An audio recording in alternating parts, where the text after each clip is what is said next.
देखो इसको इसमें डालेंगे और अब क्या करेंगे। चाकू नहीं है इसलिए सब कुछ करना पड़ता है गाइस। कच्चा आम खाने के लिए क्या क्या करना पड़ता है। ये देखो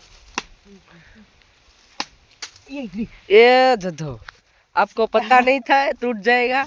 हमको ना नहीं पता था। देखो पड़ गया ये ओला ही टूट गया। वो क्या कहते हैं इसको? चावल टूट गया। चावल तोड़ दिया इसने। अब ये खाओ, ये देखो चावल तोड़ दिया इसने। ये कितना मस्त है।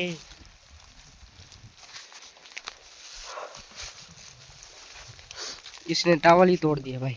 ये मस्त हो रहा है। ये क्या खट्टा भी नहीं है।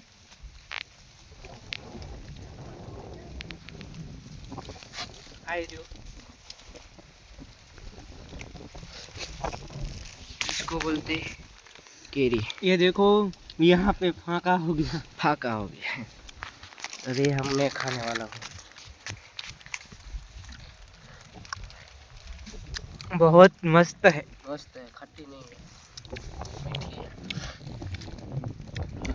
सीधा निकल जाता है कभी कभी। अभी और एक मैंगो पड़ा है, जरूरत पड़ने पर हम खा लेंगे। बोल रहा है हो ए आ, बंद कर दे। वो देखो उसको भी मैंगो खाना है पर हम नहीं देंगे उसको।